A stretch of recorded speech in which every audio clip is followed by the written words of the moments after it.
Chase,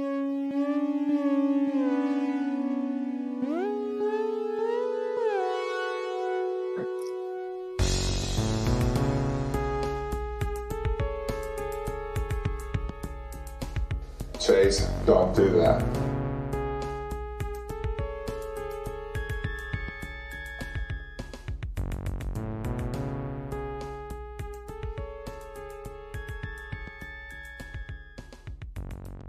You have any moves? I'd like to see you incorporate them. Oh, get it! Hello and welcome once again to Waxing the Porpoise.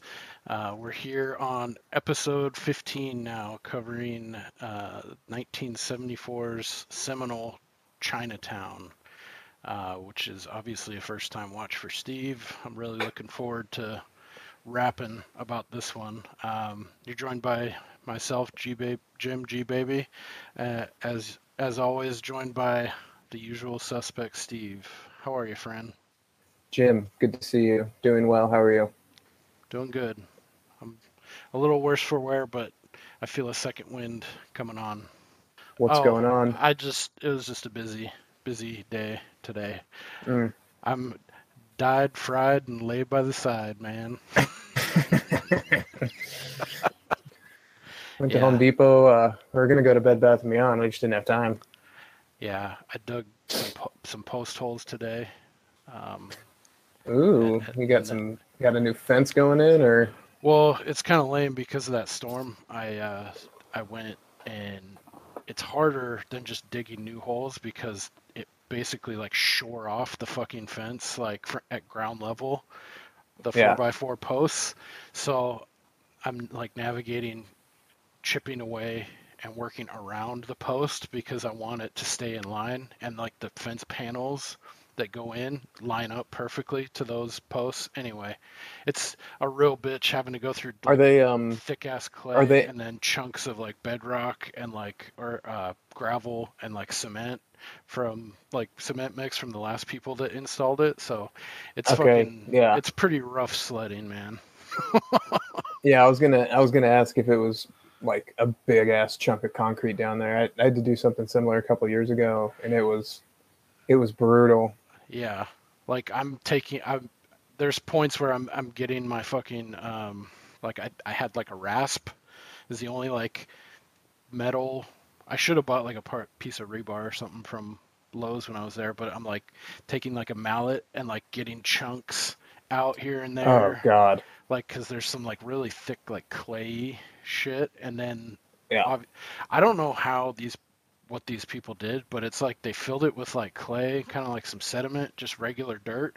And I'm at like 18 or 20 inches, and I'm just now getting to like this little bulb of like cement that they used. So it's like they use like a dollop at the very bottom when they set these fucking posts, which to me is like outlandish.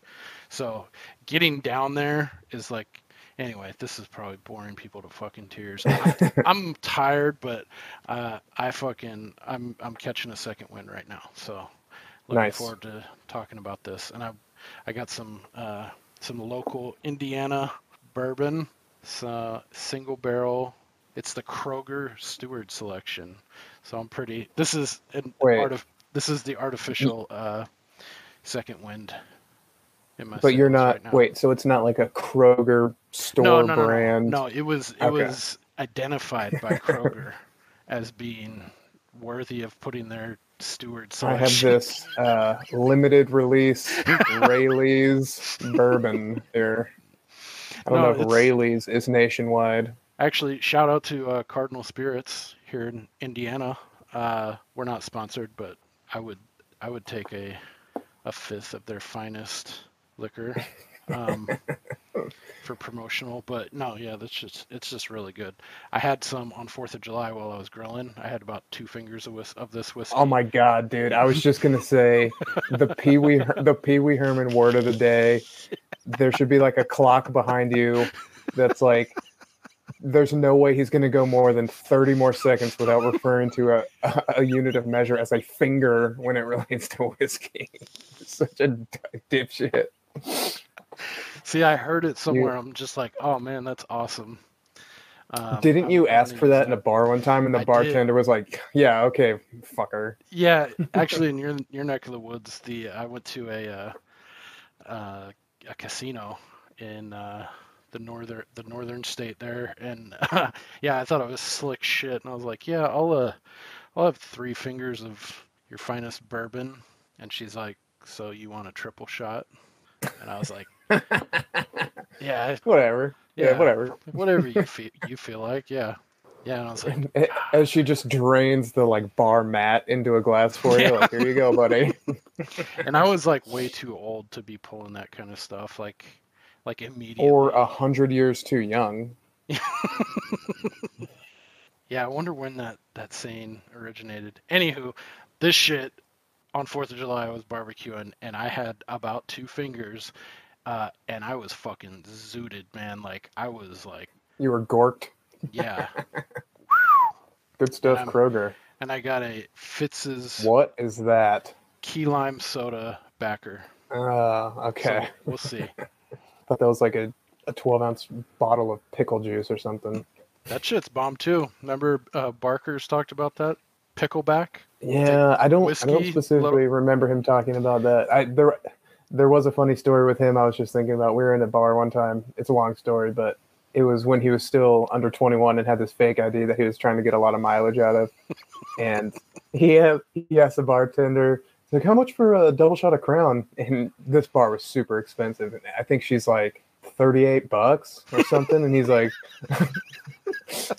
like, okay, let me just get a double shot of Jack Daniels. And she's just like, okay, don't throw up on my bar. And then when the tab came, it was $36.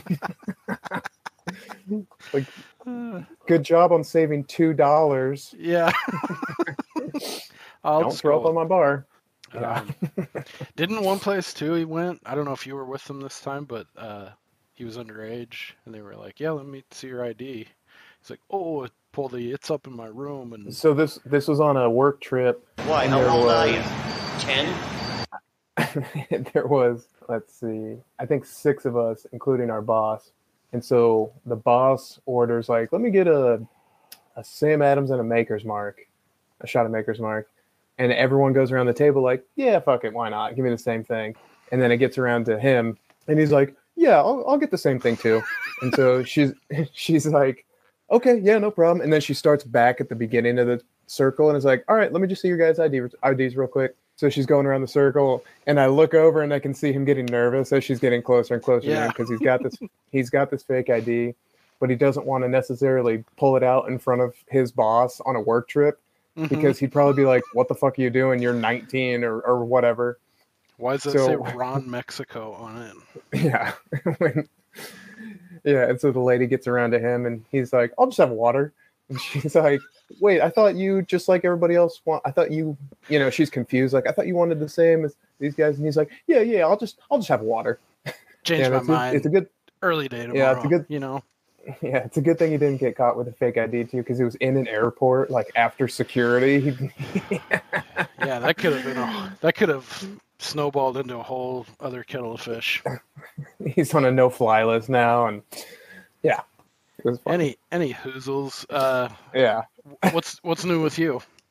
Not a whole lot. Had to take the cat to the vet a couple times in the last few weeks. Nothing too crazy. We just took her once for a checkup and then once for another little follow-up test because she's officially a senior, so we're giving her some extra tests, but that's okay. She's not really happy with her parents right now, but she'll come around. It's funny. How old is she now? Speaking of, she is 12. Damn. Yeah. That's crazy. You've had her that long. All right. Oh yeah. Going back to the. You got to help me think of a name. I want to get to like kind of. It was funny. What was it? Your Pee-wee's word of the day. Yeah. Something like phrase. Maybe that'll even stand in for it. But we got to get like a sound bump or something. But I don't have any new lingo right now. I thought I would start us off old school. And have you ever heard the expression when it's raining really hard for someone to say it's raining like a cow pissing on a flat rock? No. You never heard that? No. Okay, that's an oldie but goldie. That's probably top 5. I don't know, what is that, idiom? Yeah, that doesn't make any sense. A cow pissing on a flat rock. It's huge, the cow. It's got like a full bladder, and it's just pissing straight down on a flat rock. So it's just like a lot of rain, and maybe you're in like, you're a flatlander. You're in the valley, and so maybe it causes a flash flood, or there's just a lot of water on the ground too. It would be funny. We should just edit everything said. It would be funny to have. Like, I edit heavily, so if one day down the line this becomes like more interactive or something, like before an episode where I know what's going to tickle your like little brain sensors to release like a bingo card that you can't see, but for other people at home to listen to, like, oh, yep, he mentioned fingers of whiskey. That's going to be the middle square, or change it to be relevant to whatever the topic of the week is. See if I hit bingo at the end of an episode. Yeah, if something's located in Arkansas, like, oh God, I guarantee he's going to mention Little Rock being a fine town. Funny you should say. Little Rock's a fine town. Yep. Yeah, it'd be Little Rock. It'd be the word sacrilege somewhere in my heart of hearts. All right. Well, that's just as an aside. I wanted to bring up the cow.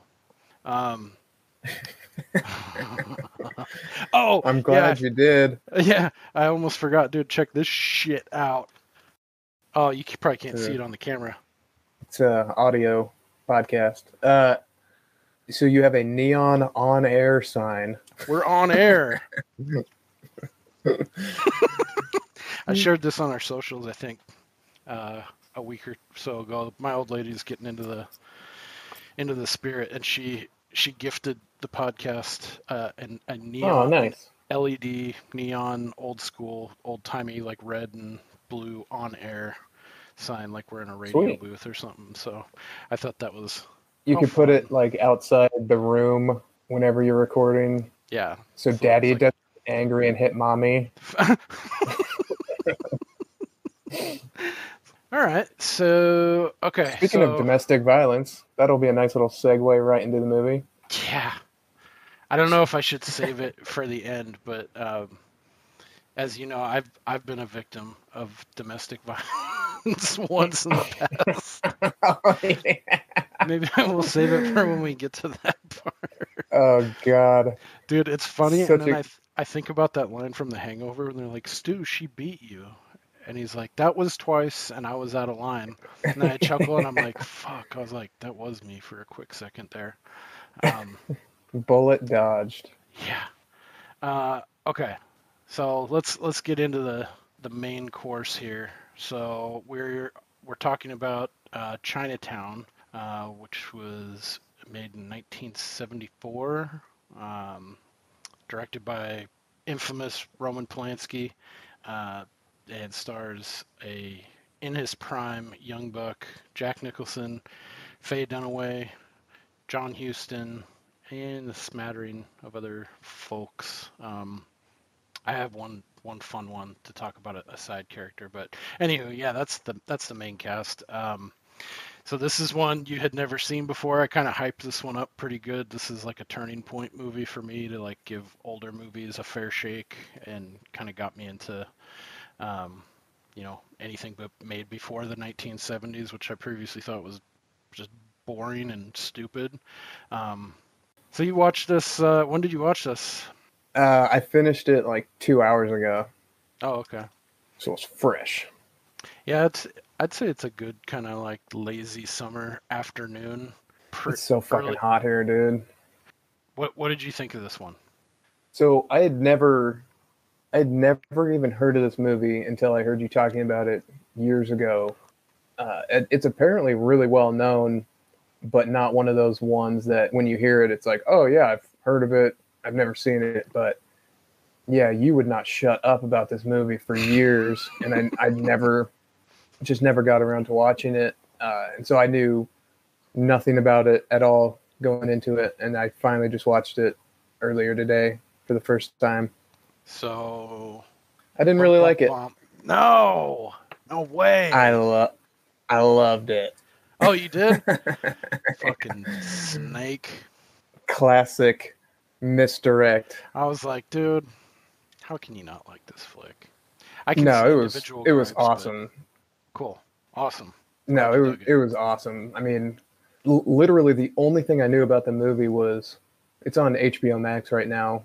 When I clicked on it, it's the like one sentence description, which is something about a 1930s detective investigates something. Like that's literally the extent of what I knew about it going into it. And so I saw that like, wow, that sounds pretty interesting. And yeah, it just had that really cool kind of vibe, like the old school gumshoe. The soundtrack was awesome, or I guess it was a score or whatever. I don't really know the difference between those two things, but it just had that really cool feel to it. And yeah, the story was awesome, and I was actually surprised by.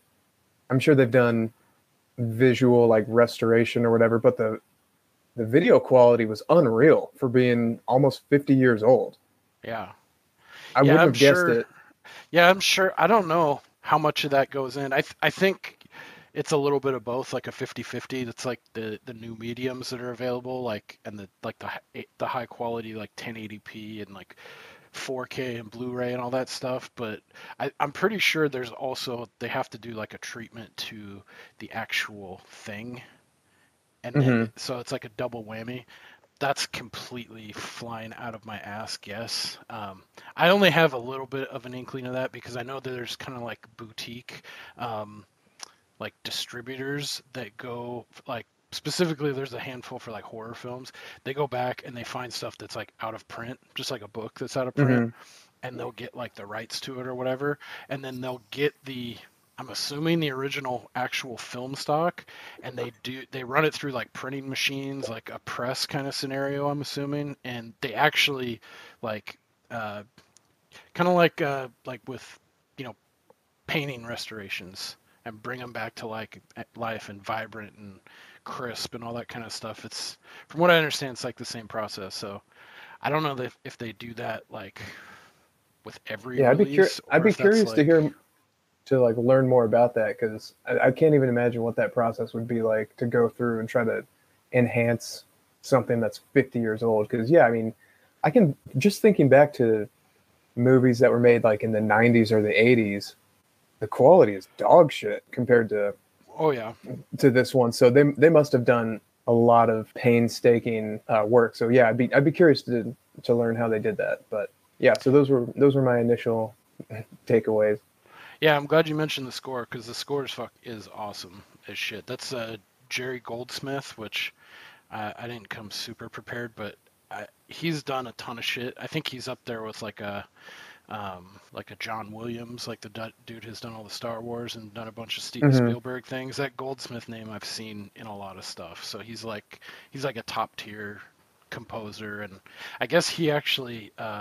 A little piece of trivia on that is I think he slapped that together in like 6 or 7 days or something, and it's like it's recognized as like one of the better, film scores of all time and this and that. But yeah, right from the beginning, that like big ass horn, and it kind of lulls you into like it feels like it's taking you back to like the 30s, that 40s kind of era, like the 3-piece suit and all you picture the old cars and like LA, and yeah, it puts you right there. I feel like. Cool, that's awesome. I'm jacked that you like this movie. So I guess real quickly, and spoiler alert, if you haven't seen this, I think it's not talked about a ton, and I think part of that it has to be, the controversy around Roman Polanski being who he is and everything he's involved in. This is one of those ones where I'm able to, separate the art from the artist.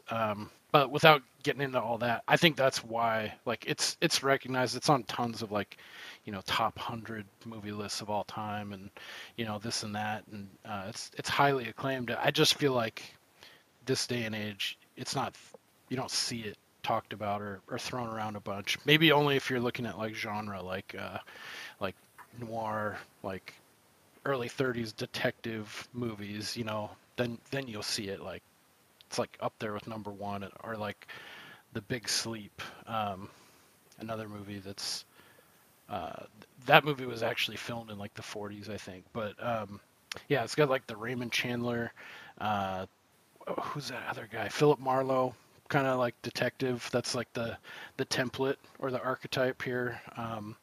So basically, like, yeah, I guess we'll keep it just short and we'll just start uh, breaking into the movie. But so it stars Jack Nicholson. It's 1937, Los Angeles. He's a private investigator. Goes on to, you find out he was a former detective on the police force and a good one at that. So he basically gets caught up in like water rights, a woman cheating on her, or a husband cheating on his wife, and then it kind of spirals out of control. I think that's the best way to leave it. It's just a PI in LA is like just going about his normal life. He's mainly doing, like infidelity, marriage infidelity. That's like his bread and butter. And then he gets caught up in something that's like really a lot of layers, and he gets sucked in to all kinds of intrigue. So Yeah, I imagine most of those cheating spouse cases he investigated are pretty straightforward. Like the first one they show, he follows the wife, takes pictures of the wife with the other dude, gives it to the husband. Bob's your uncle. But then he takes on this other case, and it seems like that just on its face, and then it unravels into this huge conspiracy. I will say real quick, as a Californian, it is hilarious to see that it's been 50 years since this movie was made. 80 or 90 years since the setting of this movie.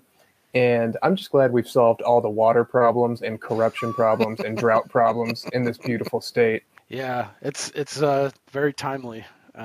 It could be set right now. Mm-hmm.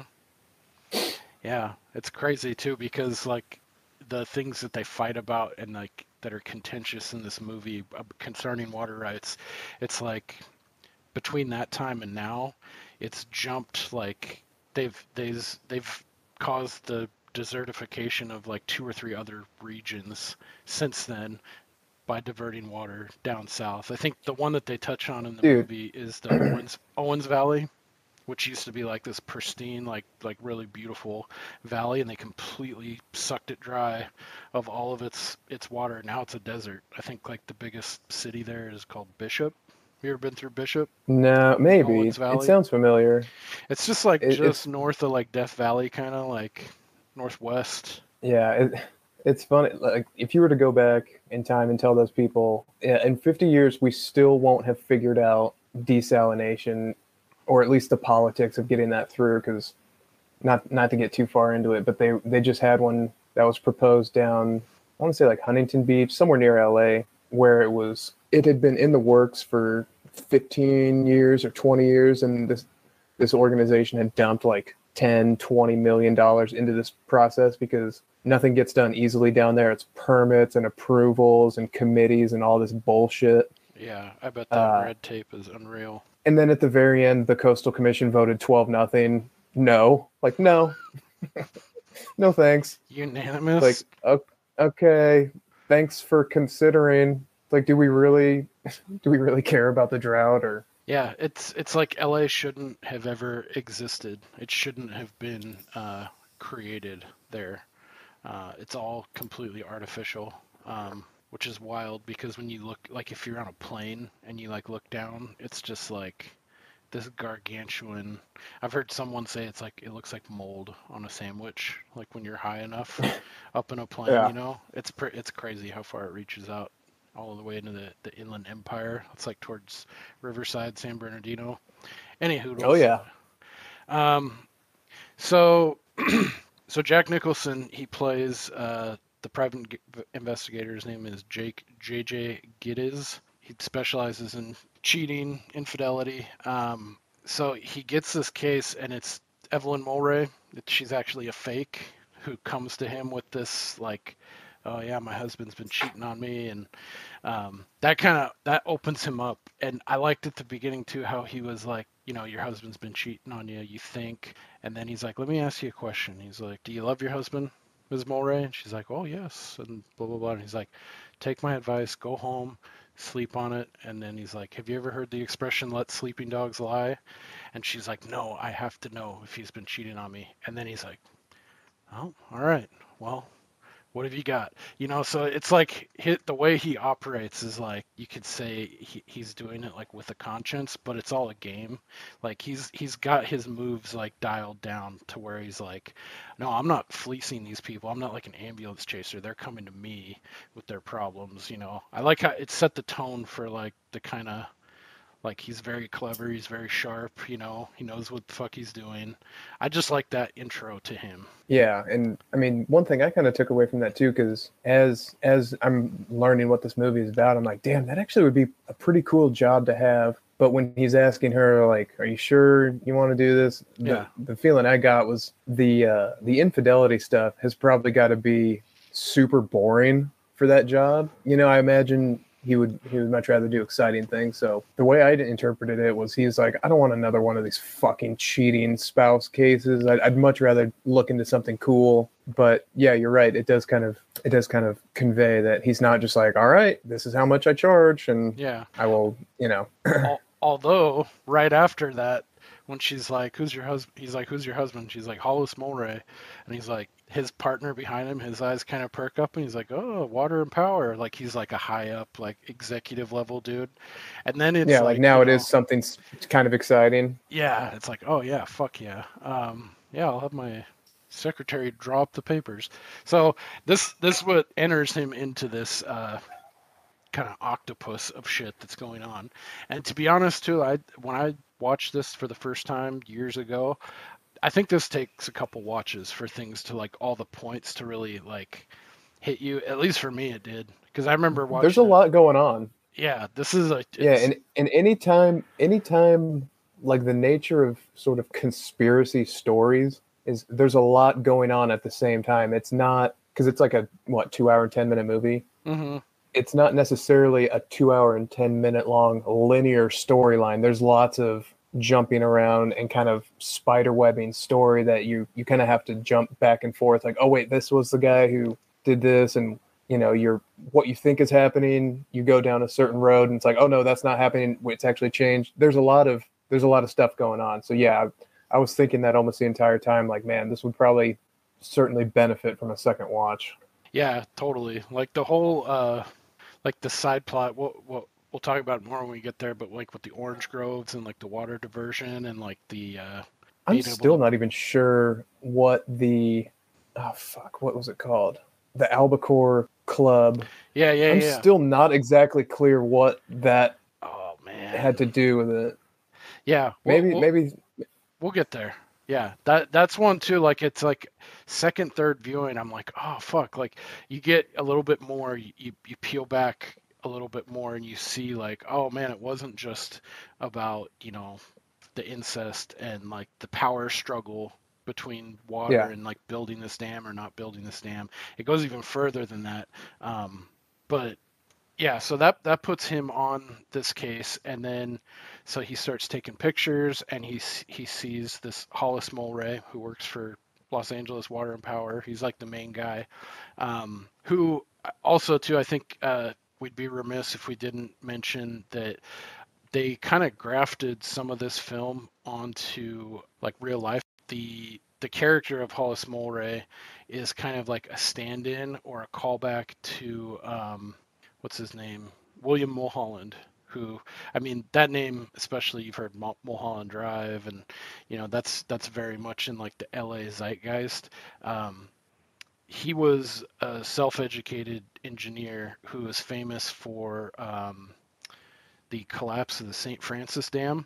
So at the very beginning of this film, J.J. Gittes, Jack Nicholson, is sitting in. He's starting to do his early prospecting and researching, and he sees this Hollis Mulray, and they're giving like a speech. They're like, the city's calling for, they need more water to keep the city viable.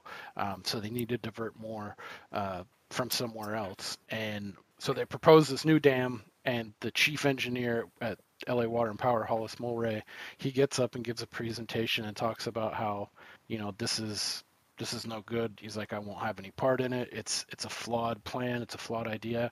And J.J. Gittes goes on to find out, like because of the Hollis Mulray's involvement in the Vanderlip Dam disaster, which is the stand-in for the real-life tragedy of the St. Francis Dam collapse in 1928. killed like 450 people. So they just changed the names, and then they inserted that real life case into Chinatown. So this guy's gun shy. Like he had a really major fuck up. So he's like trying to do, in his mind, I'm assuming, everything on the level. He's not going to do something unless it's got like an ironclad plan. So that's part of the intrigue too, and like why he's a marked man, because he's refusing to play ball. Right. So, and fun fact, the guy who rushes in with all of his sheep. I don't know if you did any trivia on this, or did he jump out to you like, hey, he kind of looks like someone? Mm-mm. That is Rance Howard, who is Ron Howard's dad. Where he comes in, he's like, where am I supposed to? You took all the water, you freeze out. I'm more of a Clint Howard guy myself. Yeah, he's pretty awesome. Yeah, I thought that was a fun fact. But yeah, so he's this Hollis Mulray character. He's refusing to have part in this dam. So that's kind of off the front end of it. I think that's what Jack Nicholson's thinking. Like, oh, okay, this he's into some shit, And then so from there, and I thought that was cool too that they grafted on like a real life thing into this film, and just called it something else. But so next.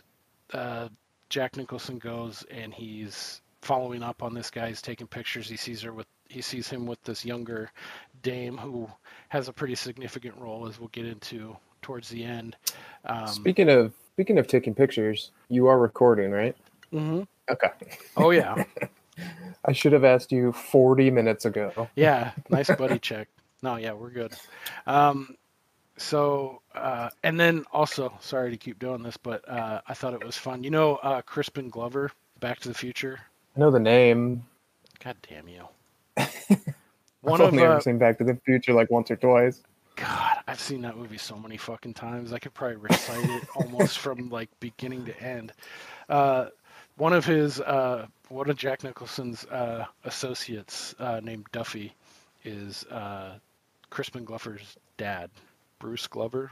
But if you put them side by side, you can see like the familial I'm more resemblance. Of a Danny Glover guy myself. Yeah, Danny Glover is unbeaten. It's just been revoked. I guess I feel like I'm talking too much. So I cut you off when you were talking about. Sure, yeah. So we can fast track this a little bit too, because if we just sit here and talk about the entire film like step by step, we're gonna be here for 3 fucking hours. Yeah, so he follows a husband, sees him with a mistress. It didn't seem apparently clear to me how exactly those pictures made it into the newspaper, but they made it into the newspaper. So then the real wife shows up at his office and is like, "I'm gonna fucking sue you." Yeah. And so that's when we first realized, well, that's not the wife who hired him. Who was it? And so that was the first kind of weird little left turn where it's like, oh, this isn't quite as straightforward as it appears to be. And so then he, starts trying to follow up with Hollis. Is that how you say it? Yeah, Hollis. Yeah, Hollis. And he ends up interacting with his, the fuck is the name of the guy who also works in that office? Is that Yelverton? Yeah, Russ Yelverton. Yes. Yeah, so he steals a bunch of his business cards, which I thought was a slick move, and then represents himself as him. Yeah, to get doing onto some investigation a crime scene later on. Yeah, that was dope.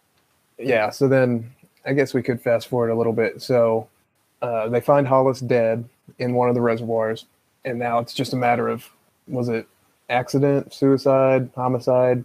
So what do you think of that too? That like the way it kind of zoomed down and you see him upside down and his eyes are all like popped out of his head kind of, and like tongues hanging out. That part's like kind of startled me. Like I wasn't expecting something like that. Like it's not an overtly scary scene, but it's just kind of unexpected. Yeah, it was pretty brutal, but yeah, I was sort of expecting for a moment or two beforehand where they're like, well, there he is. Like, oh god, they're gonna drag his ass out of the water. And yeah, so he enlists the help of his wife, and now it's just like a solid hour and a half of him getting lied to by the wife and everyone else, and he's gonna kind of got to cut through the bullshit to try to figure out what the truth is. And Yeah, if you would have told me Faye Dunaway was 33 in this movie, I would not have believed you. If you told me she was 45, I would have believed it in a heartbeat. Yeah. That's Just kind as of a weird. side That's note. like the older like generation. They look more grown up, you know? Like you kind of hear that like anecdotally here and there, but it's hard not to like buy into it, you know? Yeah, this is empirical. This is case one. Yeah. I had to pause it halfway through because, I mean, he kind of always looks like he's 55. Jack just Nicholson. Different version. Yeah. Yeah, he's just So thinner in this movie. Yeah. So I was like, maybe, I mean, they could get away with casting someone who's 50 to be his age level or whatever. And then I looked it up, I'm like, 33? God damn. And she's got the teeth of an 80-year-old, no offense. Yeah. That's crazy. I didn't even know she was that old. That's kind of blowing my mind right now. I would have, for sure, if I had to, somebody asked me, I'd be like, oh yeah, like 40, 41, 42. Yeah. Damn. Anyway, that's a hard 33. Apropos of nothing. Yeah. But then, yeah, so where do we go from there? I mean, it's kind of tough to do like a full plot synopsis without getting into all the minutia of the conspiracy, but yeah, I guess one other thing to point out is like the fact that when Jack Nicholson is spying on this Mulray character, he sees like a tremendous amount of water down this pipe, just being like fucking, it's just letting go like tens of thousands of gallons of water right out into the ocean. And he's like, oh, yeah, I guess I skipped that part. He's like, what the fuck is this? He's like, my 3-piece suit. So that happens. So that'll come back later in the story, like another layer of the conspiracy that he stumbles into. But I guess another part that I really like too is when he's tracking this character, he has this really clever, I mean, because you got to think too, we're back in the 30s, you know, so there's obviously no smartphones, any GPS, shit like that. So like some old school gumshoe stuff that I thought was dope is he has like a fucking, like a bag full of just old shitty pocket watches that work. And he goes and he places a pocket watch right on like the rear tire, the back tire, yeah. And he sets it for the time, you know, the current time that it was when he placed it, and then he goes back and checks the next day. So when it was run over, he knows when that car that he was tracking, when it left, because it kills the clock right at that point. Yeah. That it broke the watch. I thought that was fucking slick as shit. I was like, oh damn, some old school like ingenuity. Yeah, I thought that was super, super cool, and definitely better than just sitting there all night. Yeah, totally. Yeah, he's like, fuck this stakeout. I'll just pull this out of my bag of tricks. So then I guess kind of fast tracking. So he gets farther and farther into this thing, and then he starts, at some point, the relationship kind of changes between him and the real Evelyn Mulray, played by Faye Dunaway. Like she realizes, okay, this guy's not a scumbag, and I don't know, she kind of plays it close to the vest how much she knows of what's going on. But it suddenly becomes real when like the people who are like on to Jack Nicholson, they're like, hey, he's starting to stick his nose and things. So he's starting to like get recognized as like, this guy's fucking rooting around and shit. We need to like shut him up or, you know, slap him around, get him off our fucking case. Cause there's some like big shit going on here. It kind of, that target kind of gets placed on Faye Dunaway's character too. So then that kind of brings, I think there's like a car chase scene that kind of brings her and Jack Nicholson together, and they're like working together on trying to figure out what the hell this is. And then he ends up meeting with what the fuck is his name? He's played by John Huston. So Noah basically Cross. she hires him to investigate the death of her husband, and then shortly after that, her dad hires him to find the mistress. So now there's kind of dueling motives, and there's like a weird father-daughter split that we learn more about later, and that was a bizarre turn that I did not see coming. Yeah, me neither. That one definitely fucking knocks some wind out of you. And to Jack Nicholson, I mean, he's hitting money both ways there, especially with this guy Noah Cross, this older gentleman. He's like fucking like filthy rich character, so like tycoon level.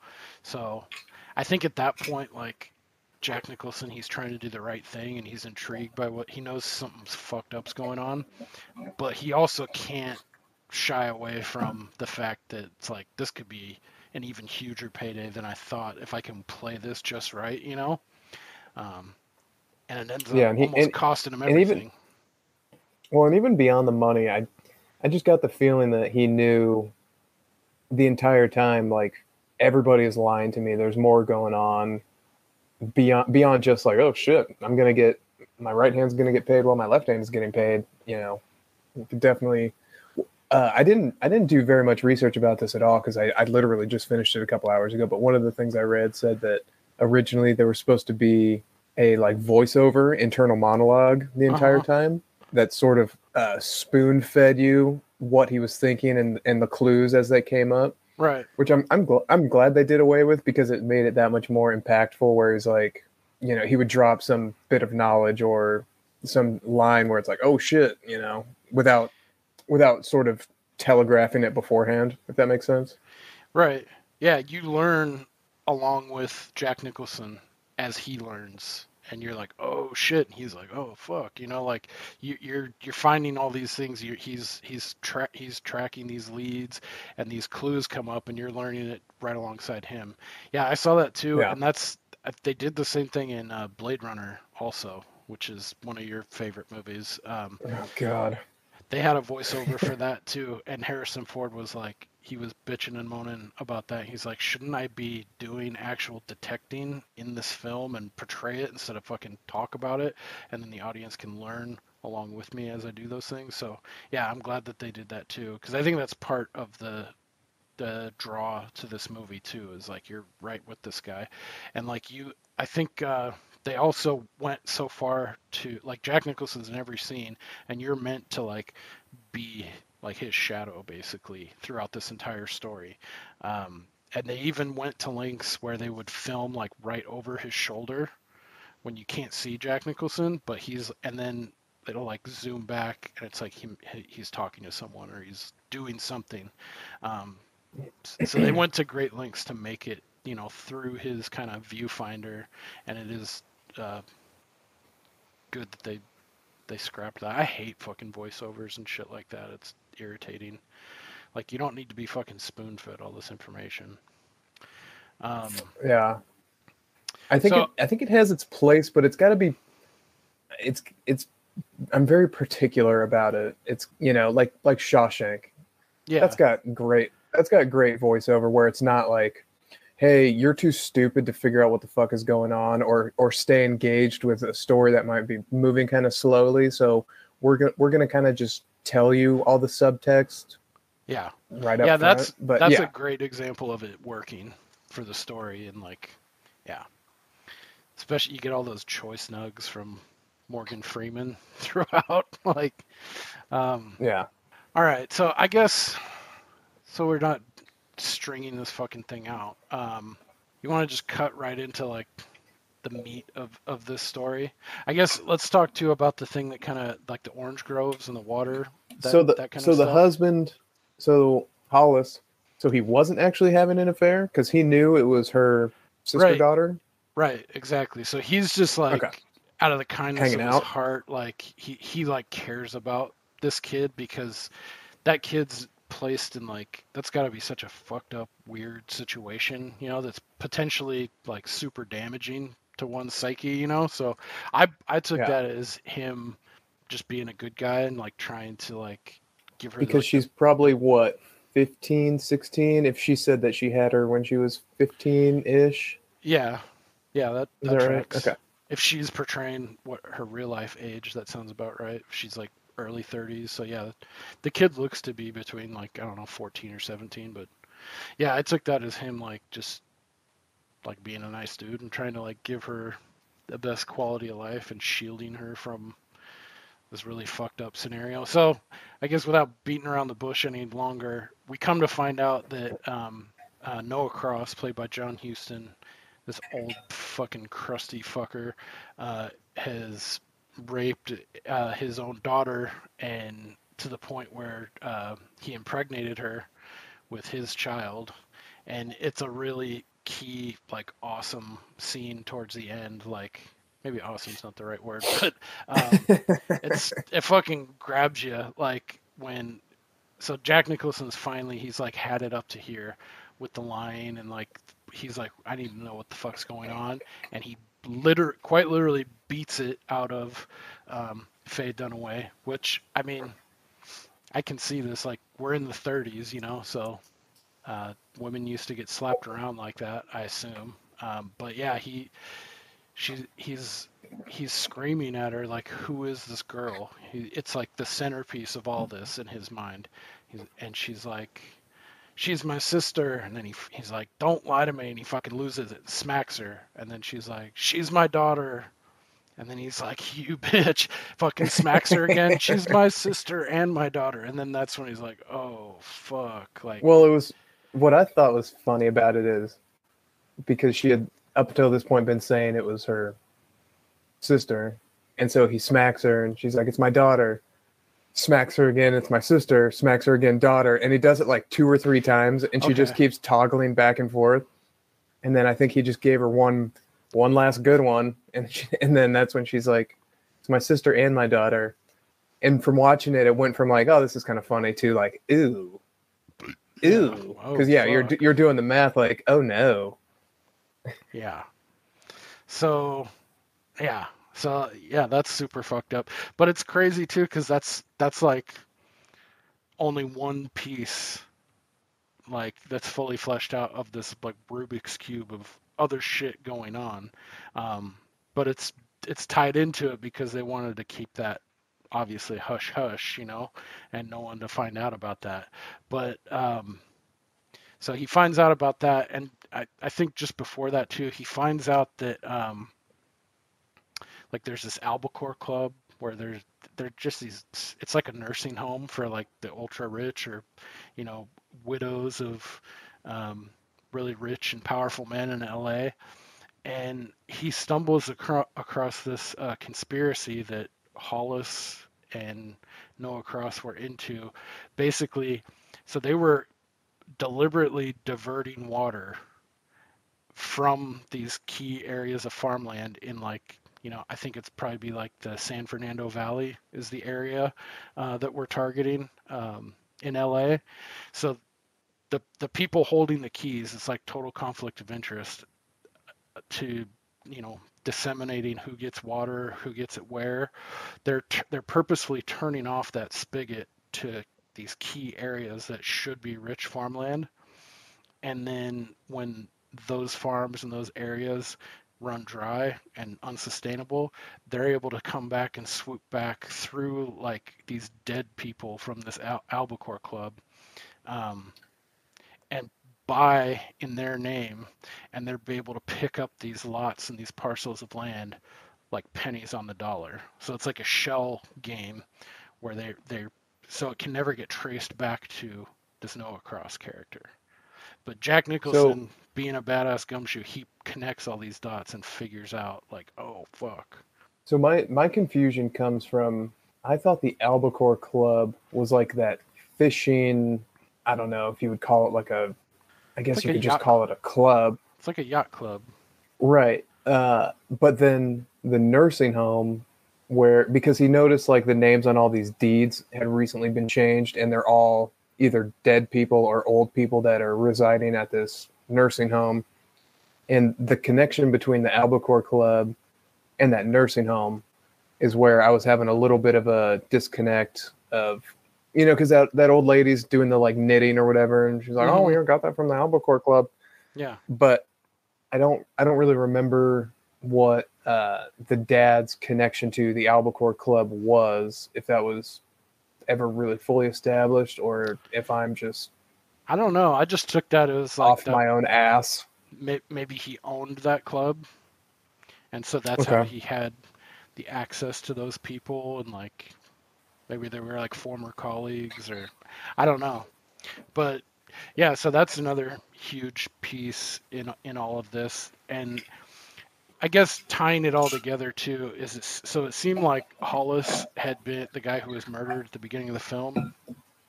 He was in on all of this, maybe against against his will. Like he didn't want to participate, but he felt like there was no other avenue, or like he had to play along with this. And then it seems like, he's just, I'm done. Like I've had it up to here playing ball, and then like he knows about all these things that could just bring this, huge tycoon dude Noah Cross to his knees, and it blow the lid off of all kinds of like fucked up, corruption and all these deals with the water rights, and it would affect, it'd be felt citywide. So that's why he was taken out. Yeah, he wasn't gonna just go along with it. Right. So, yeah, if you haven't seen this film and you've already listened to this, I mean, it's total trip. Like you have to, like the experience, the journey through this whole thing, and we've skipped a couple things that are pretty big or key, and it's very topical too. So I highly recommend, even if you've listened to this just because you wanted to listen to the show and didn't feel like watching the film, I think it's definitely one some you guys should check out, because it lives up to the hype, I feel. Yeah, I agree. Even after hearing about it for fucking years.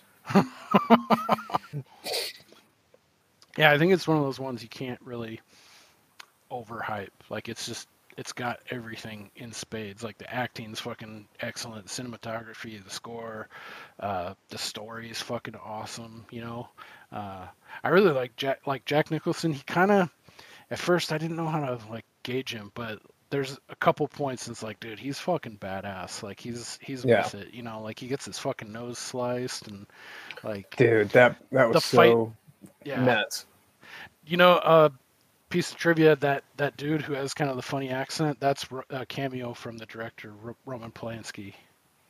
When the dude, really, the little French guy, yeah, what's he call him? He calls him a nosy kitty or something like that. What does he call him?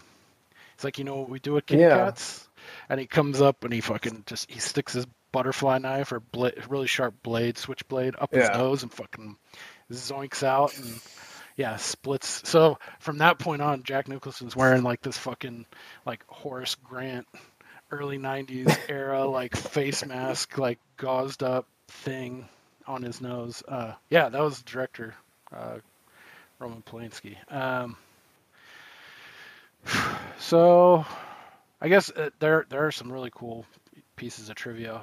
There's a fuck ton, so I'll keep it to the salient points, but and I know you just watched this, so this will probably be fun for you to learn along with. But are you familiar with Angelica Houston? She played Morticia in the Addams Family movies. Yes. The reboots from the early 90s. Yeah. She also played alongside Bill Murray in the Life Aquatic Eleanor. Yeah. She is John Huston's daughter, and John Huston was the old crusty pedophile fuck Noah Cross. Oh, film. Gotcha. Okay. So it's kind of, and during the time of filming, Jack Nicholson and Angelica Houston were dating. They had been in they just started a long relationship. It ended up turning out to be a long relationship. So the piece of trivia is that the time of filming this made his scenes with her father, John Huston, uncomfortable, especially as the only time Angelica was on the set was the day where they're filming the scene where Noah Cross interrogates Jack Nicholson's character, where he asks him, "Do you sleep with my daughter?" Oh, that's funny. Yeah. Synchronicity. Yeah, that is funny.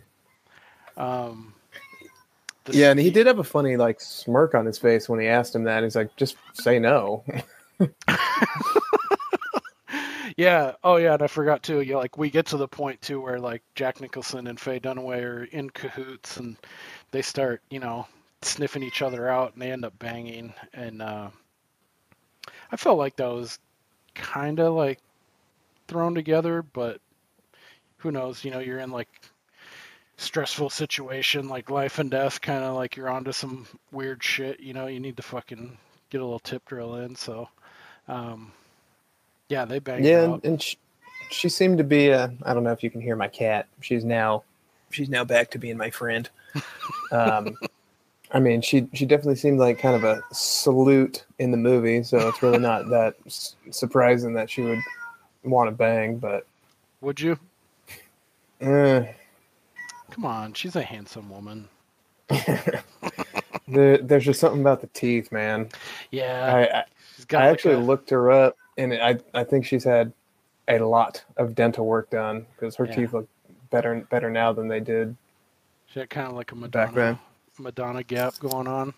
No, they just look like dark and problematic. Like smoker's teeth or something. Yeah, they look like the teeth of an 80-year-old smoker. I guess so. The director Roman Polanski and Jack Nicholson didn't get along very well in this film. And then it got to the point they got into such a heated argument that Roman Polanski smashed Jack Nicholson's portable television on set with a mop, which this was near and dear to Jack Nicholson because he's like a big, huge Laker fan. He's been a lifelong Laker fan. So I guess he would hold up shooting like if there was a game going on, and he'd be in his fucking trailer, like I gotta finish the fucking Laker game. So. I thought that was pretty funny. And I guess Faye Dunaway and Roman Polanski were not bosom buddies on this film either. I guess during one scene, at one point during the filming, Roman Polanski pulled out some strands of Faye Dunaway's hair. And on another occasion, when she asked him, what's my character's motivation, he got super riled and said, just say the fucking words, your salary is the motivation. That's pretty hardcore. That is pretty awesome. I didn't think actors actually said that. I always thought that was like a cliche like joke that people would make about actors, like, what's my motivation here? Yeah. Well, it's got to come from somewhere. What do you think about the ending of this? I know some people have problems with the ending. My only problem with the ending, I don't have a problem with bummer endings. Mm-hmm. I'm actually kind of a little relieved when movies don't really take the easy way out and everything is like happy ending and everything works out and all loose ends are tied up. But my only, I wouldn't even say problem. The only time during the whole movie I was like, oh, I don't know about that, is when she drives away and the cop is able to shoot her in a moving car, like 200 yards away. From like, even if it's like 50 yards, the chance of if you put a moving target 50 yards away with a handgun, good luck. Yeah. Like that is especially unreal. A life-ending headshot like that. Yeah, but other than that, I didn't really have any issue. It was super creepy when he's like, I'm your father, and he's like, dude, that part. It was super creepy at the very end when the grandpa daddy is like shuffling her away. Yeah. Like, oh God. What? Yeah, he's gonna fucking rape her too. Yeah, for sure. And then, yeah, they're just like, well, that's Chinatown. Yeah. Forget it, Jake. It's Chinatown. Yeah. Hell of a shot though. But what was weird, like, so the cops, they still thought that she had killed her husband, right? So why would they let Jack Nicholson go if they? Yeah, that's a good point. I think that's one of my gripes. Because there's so many moving parts and pieces. Like, once I always get to the end, I think I've said that same thing. It's like, he's just like, all right, I'm going to go have a smoke and turn in for the night. Yeah, they don't fucking do anything to him when they just like indiscriminately blasted this woman with child in a moving car with a lot of people, like in a downtown, like busy street. And it's like this, I'm good. Well, if you're going to justify the shooting based on, hey, we think this woman murdered her husband, she just shot this fucking old guy, now she kidnapped the kid and she's driving away, I can buy them thinking like, well, we've got Quigley Down Under over here who's a great shot and thinks he can take her out, so he's going to take the chance of shooting her. Like, okay, yeah, I can buy that. If you really thought she was that serious of a threat to the public, but then after she's dead, the guy who helped her get away, it's like, have a good night. Like, wait, you can't have it both ways, you know? But I wouldn't even consider that a criticism, just a thought. Another interesting piece of information, and this other one, I actually just picked this up from I watched a Red Letter Media review on Who Framed Roger Rabbit, like totally separate from this, but fun. So I think you'd like. Have you ever heard Red Letter Media? I think you'd like those guys. I'll have to turn you on to them outside of this. But anyway, they did a review. I was more mocking Who Framed Roger Rabbit. Have you ever seen that? Maybe. I don't know. Oh Christ, it's good, man. You like You're a Bob Hoskins guy, aren't you? Who's that? Smee from Hook. Okay. Yeah. Mario from the Super Mario Brothers movie. Oh my God. Alongside John Leguizamo. End of resume or what? Oh no, dude. Bob Hoskins is he's been in tons of shit. He's awesome. Anyway, so this was supposed to be a planned trilogy, Chinatown.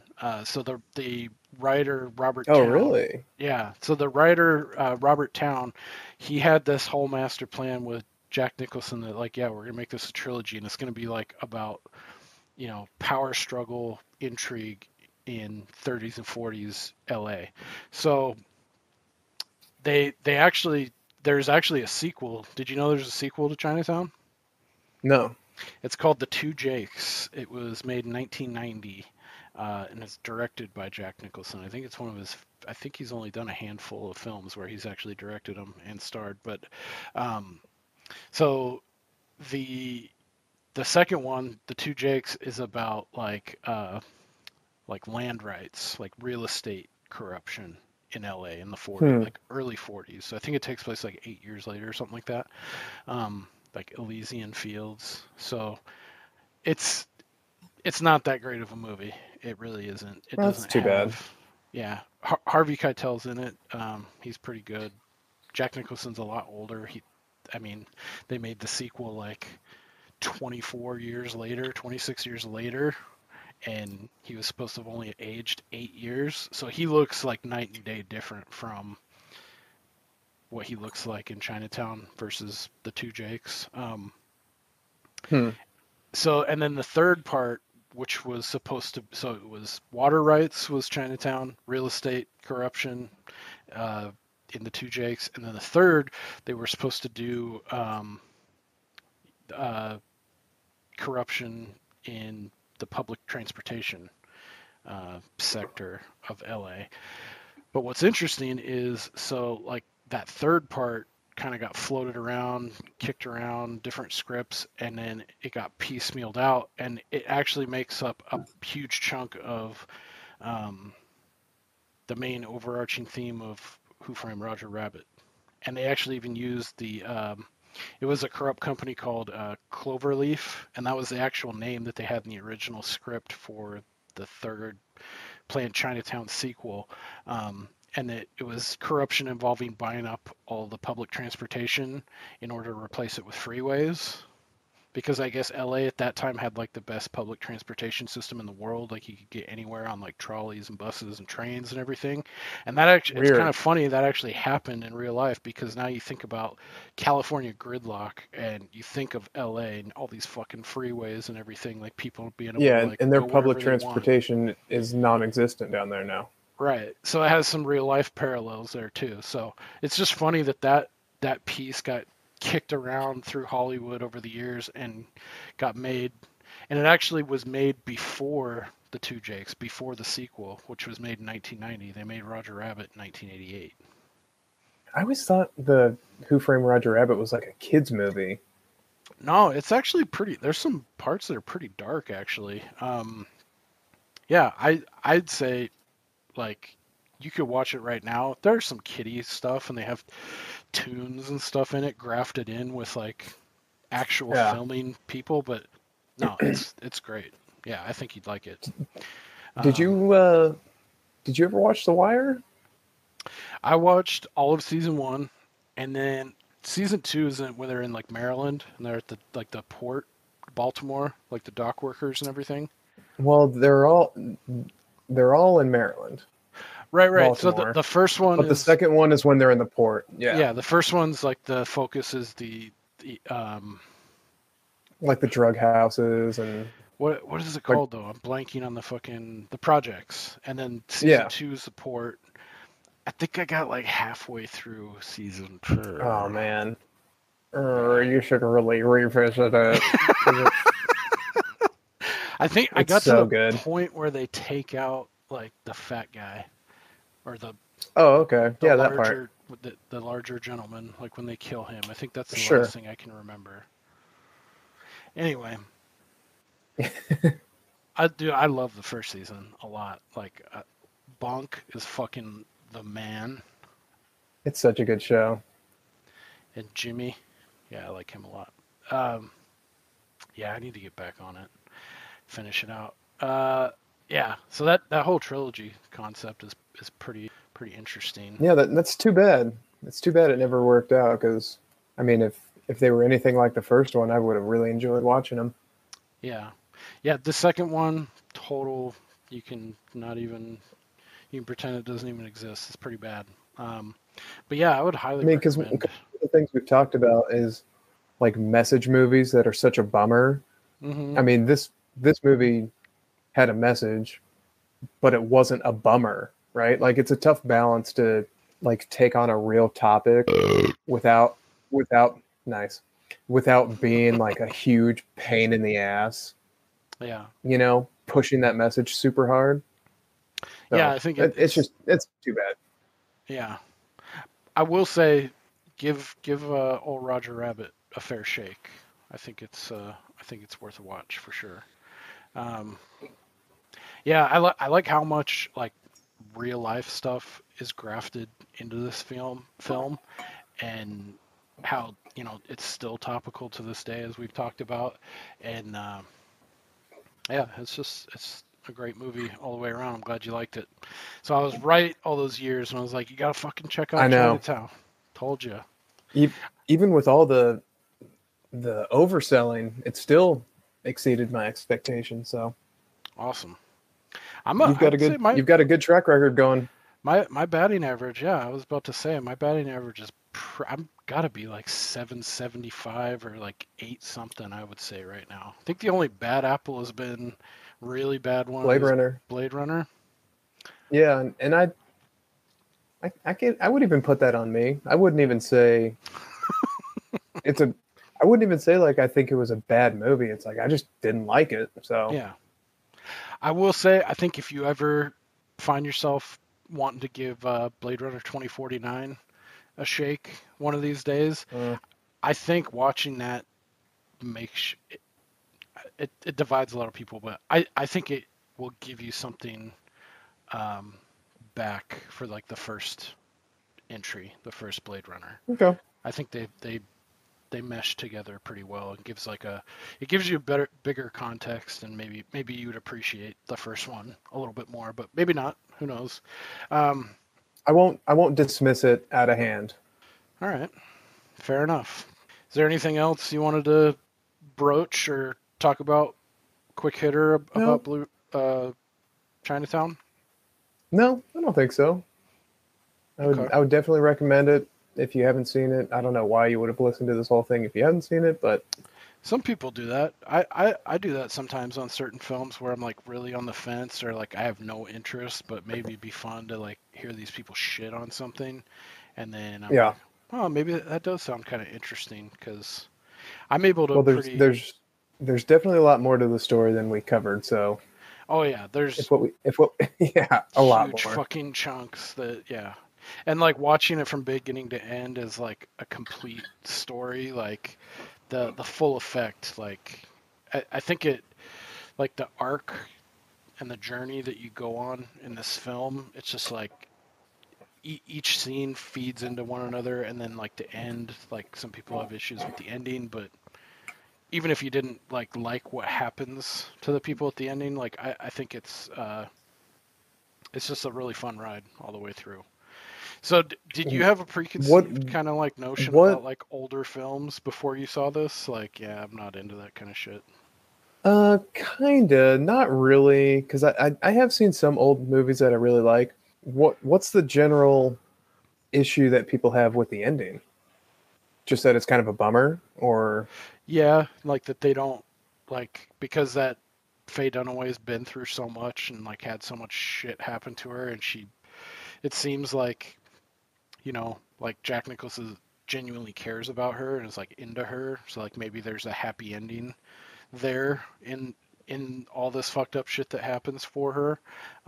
Also, I think there's some people too that have gripes about like the mechanics, like how she was shot, and like kind of the stuff that we touched on too. I know Jack Nicholson's come out and said he didn't extrapolate on it, but he said that he's not satisfied with the ending of this film. Oh, interesting. End unquote. Yeah. So okay, cool. So that'll do it for us. And Chinatown.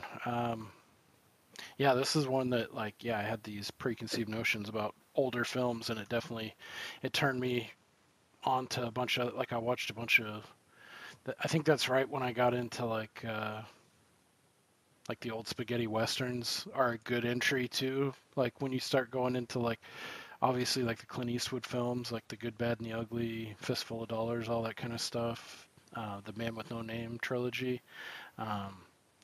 Never seen them. I got into. Oh fuck! You really have never seen any of the old Clint Eastwood films, dude? They're like the first one. Fistful of Dollars is fucking badass. Like it's dope. Like there's some like cinematography shit that's like it like there's no way should we do that one next time, or we could. Want to keep it rolling on like an old school kick? Yeah, may as well. I mean, we could check to see if it's available. Yeah, if you haven't seen Fistful of Dollars, because the second one is for a few dollars more. That one's fucking badass too. I feel like everyone talks about like The Good, Bad, and the Ugly. I think just because that name kind of sticks out. It is a really good story too, but I feel like it gets. For my money, I prefer the first two. Okay. But anyway, yeah, I think Fistful of Dollars would be a fun one to watch. He's got a couple others too, like High Plains Drifter is really good. That turned me on. There's another one with Warren Beatty called McCabe and Miss Miller that I have on the list. That's another one. Oh, okay. It's a huge gut punch, and it made me feel similarly to after watching Chinatown. Then I started watching some old Paul Newman films from the 50s and shit, and like HUD. And I saw Cool Hand Luke. Yeah. That movie sucks. No. Are you being for real? I didn't like it. You didn't like Cool Hand Luke? Fuck you. Nah, I thought it was fucking stupid. Fuck you. God damn you. It's been a while. Oh, get it. All right. No context. Yeah. I felt like I had to get it in there somewhere. Call Guinness. All right, so let's shoot for, unless it's hard to come by, let's shoot for Fistful of Dollars. Sounds good. If anybody's I should be able to find it. Okay. If anybody's got any questions for us or wants to chime in on Chinatown, have you seen it? Have you not? shoot us an email at waxingtheporpoise.com, or you can reach out to us on our socials. Instagram is waxingtheporpoise, or Twitter at waxingtheporp. Feel free to leave us a rating or a review. Any final thoughts? I didn't understand the Chinaman joke in the movie. I don't know if you did. I think it was just to make it uncomfortable for the... Well, and first of all, too. Also, dude, Chinaman is not the preferred nomenclature. Yeah, Asian American, please. Walter. This isn't a guy who was building the fucking railroads. Great timing. That's fucking awesome. I think it's just a long-winded joke of so long and not funny of the wife like coming out with it that she's fucking sleeping with another dude. Like, oh, okay. You fuck just like a Chinaman fucks. I love how much of a kick Jack Nicholson gets from telling that joke, and then the juxtaposition of the fucking woman right behind him that's like, and they're the whole time they're like, hey, come on, she's right behind, like, and you're telling like this filthy fucking like lewd joke. It's like super long, way too long. Anyway, yeah, go ahead and wrap it up. Well, thank you guys as always for joining us, and we will see you next time. Bye. Yours. Just been revoked.